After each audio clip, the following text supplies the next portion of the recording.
This is a continuation of my previous video. Go watch that now if you haven't.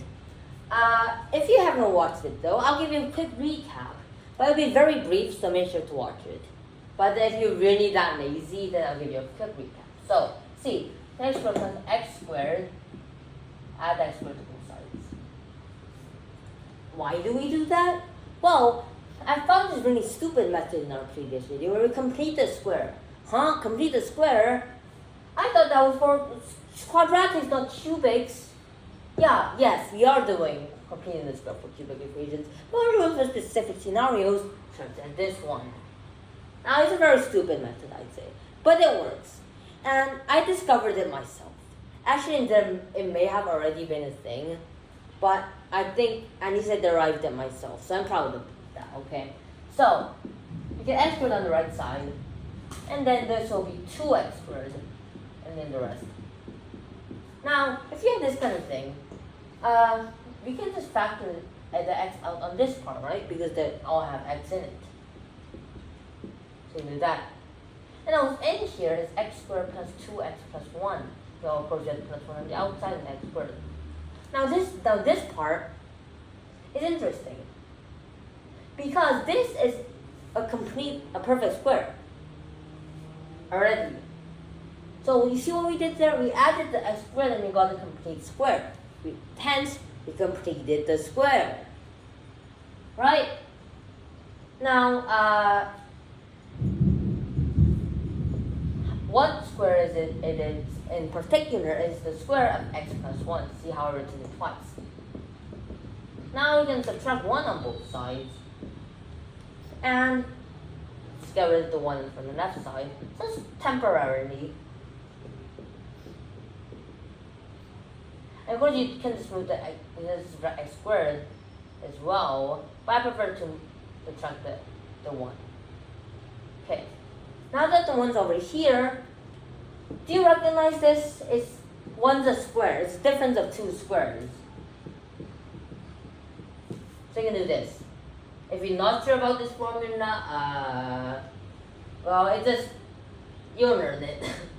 And if you're not to prove it, then yeah. That will be like x plus y and x minus y. And you know why? Why? Okay. There was no pun intended there. However, we can still do, we can prove this by just expanding the brackets, 2xy, but then, no, xy. That's x and then minus xy, but it needs to cancel out. Turns out that x squared minus y squared was the original. So that formula works. Now let's get back to this. Yeah. Now that this is factored as well, we can just, sorry if I'm off camera. Oh, sorry, that's supposed to be a plus.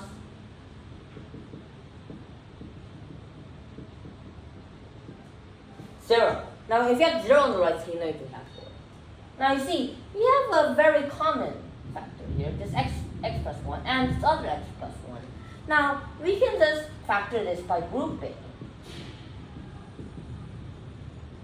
See.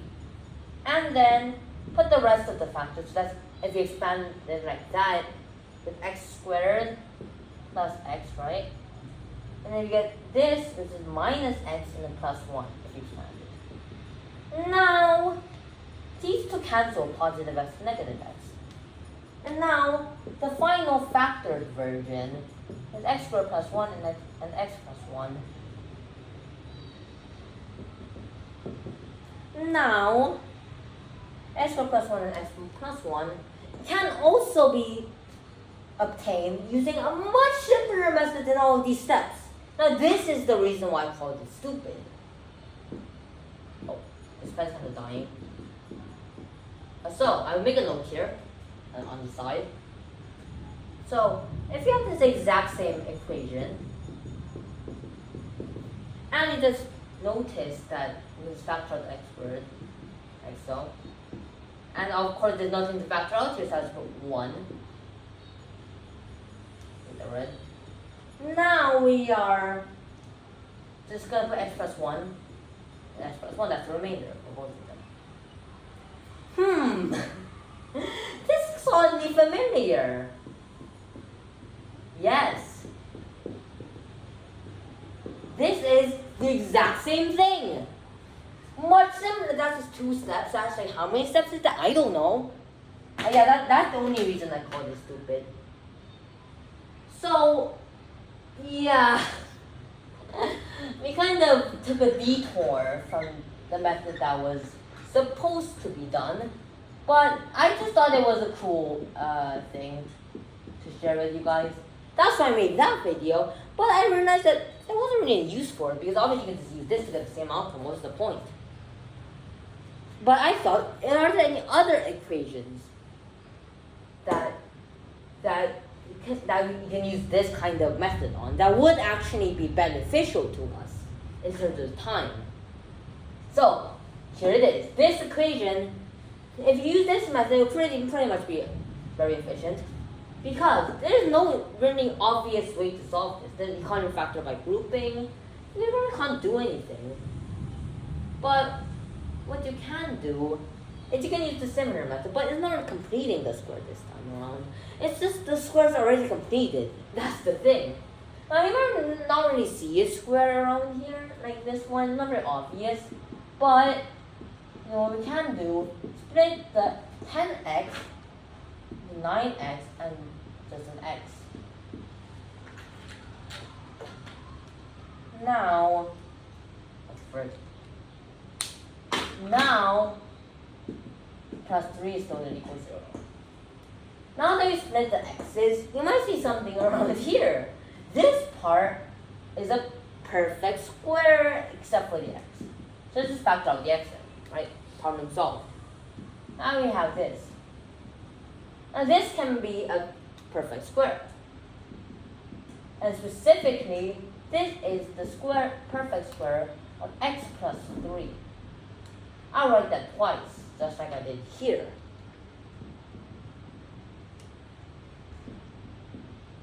Now here, I'll just draw a line so it doesn't be confusing.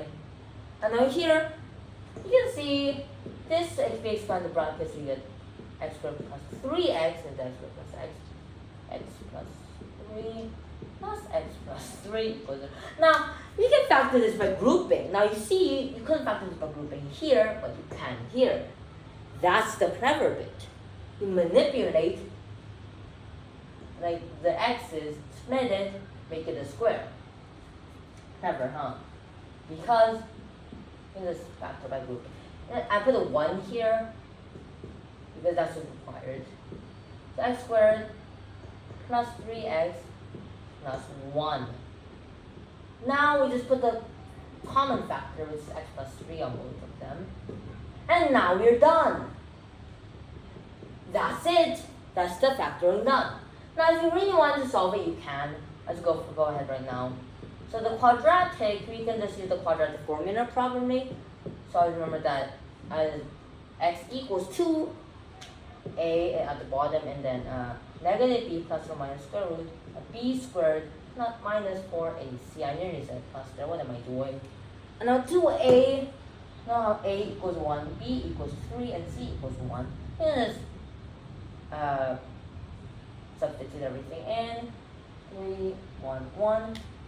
There we go. Now we're at negative 3 plus or minus. That's 9 minus 4, so that's square root of 5. And that is your answer.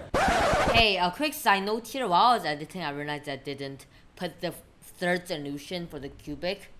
So the final solution comes from the linear factor, which is x plus 3 equals 0. Which obviously, if you just subtract 3 on both sides, we get x equals negative 3.